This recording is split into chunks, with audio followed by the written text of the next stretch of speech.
Internet, I am back. I am Michael, and I will bring you a video review of Assassin's Creed 3. You know, the third Assassin's Creed game that's ever come out ever. With Assassin's Creed 3, they've streamlined and improved almost every mechanic, in addition to tossing in a new hero, time period, and new country. Basically, Desmond, the guy in the present day, has risen from his coma, knowing where to go. After a brief intro, he falls back in the Animus and must find the key to the vault that holds humanity's last hope of surviving the apocalypse. The key to finding this key lies within colonial America, which allows you to take control of Radun Hagedun, or Connor as we'll call him here. Connor is an honorable young man with a stern look and a blade for those who oppose freedom.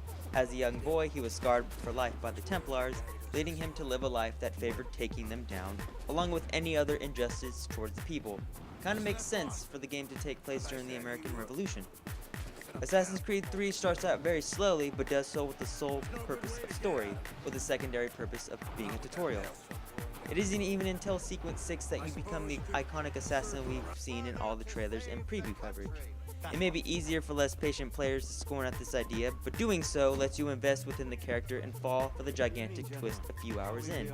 Because of the slow moments in the intro, you gain a sense of care and respect for Connor and a few others, and you can see why they want to do the things they want to do.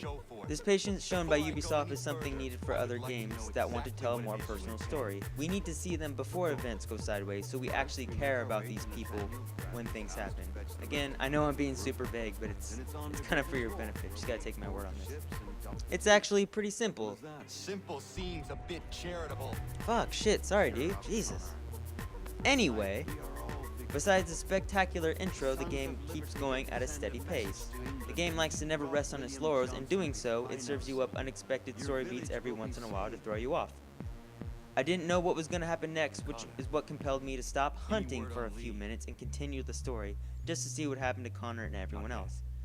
Connor's ending is pretty unorthodox, with the tension and solemn emotion taking precedence over explosions and high adrenaline action. Endings with this mood are hard to write and probably even harder to pull off, but Ubisoft did a fantastic job in making an ending that I think is within the best in the series. However, I can't really say the same about Desmond's ending. It feels a lot like Mass Effect 3 in a lot of ways, right up to the unsatisfying feeling when the credits roll. It has some sloppy closure, which I guess is some closure, but it's not enough to satisfy me, and I'm guessing a lot of other people.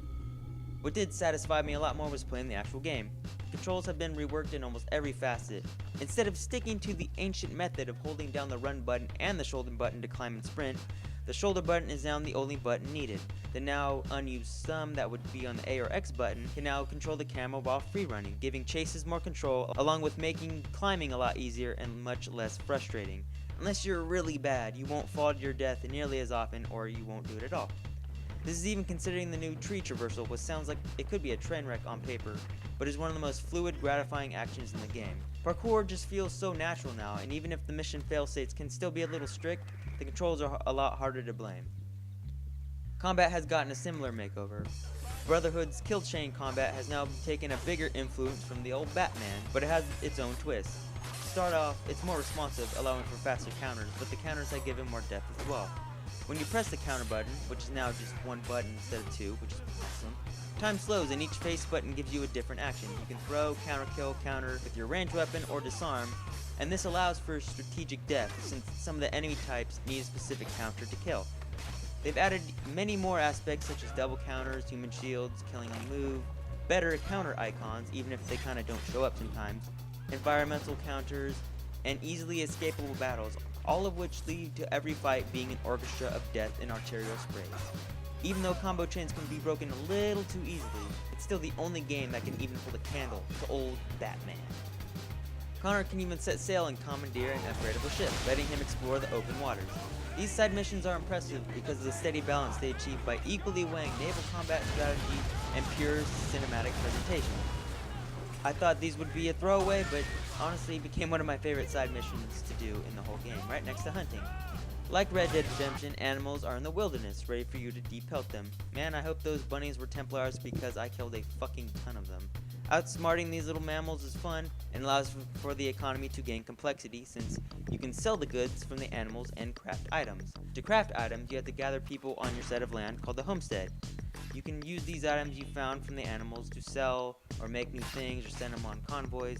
It really isn't needed, but it's kind of cool you can do that. Doing missions and examining the actions of the people on the homestead levels them up and gives you a bigger array of stuff to sell or make. Like all of the many side missions, except for letter delivering, found in Assassin's Creed 3, the homestead has been given a lot of work and personalization and became a small hobby of mine to do missions for these interesting secondary characters. Multiplayer is also back and mostly unchanged, which isn't a bad thing. The objective in most modes is to stalk your prey while acting as NPC as you can in a whole crowd of NPCs. The tension of walking around knowing someone is trying to kill you is still unmatched, even if it is all too similar to Assassin's Creed Revelations. With the new co-op Wolfpack mode, Assassin's Creed 3 has you covered both online and off. Just like the visual style, which looks fantastic whether you're playing multiplayer or single player. The amount of detail and fidelity that has been poured into every aspect of this game is astonishing. Faces animate much better than in past titles, textures are of extremely high quality, and animation, especially on Connor, is some of the best out there. Even though the frame rate can go a little in the 20s sometimes and there are some cosmetic glitches like floating guns, games this big shouldn't look this good. Assassin's Creed 3 lives up to Assassin's Creed 2's incredibly high bar and might even exceed it in multiple ways. Even with all the annual sequels, Assassin's Creed 3 feels fresh and new. This is a great game with fantastic combat, an incredible story, and a tragically underutilized time period. I suggest you pick it up, because it's time to hop back in the Creed whether you've been taking a break or not. So I wrote the review on the site, the whole text is there, with more detail on this huge game. I gave it a 9.5 out of 10, and again, read the text if you want the more fat version, I don't know, I guess if this is the skinny version. Anyway, thank you guys, and I'll see you later. Get over here! Fatality.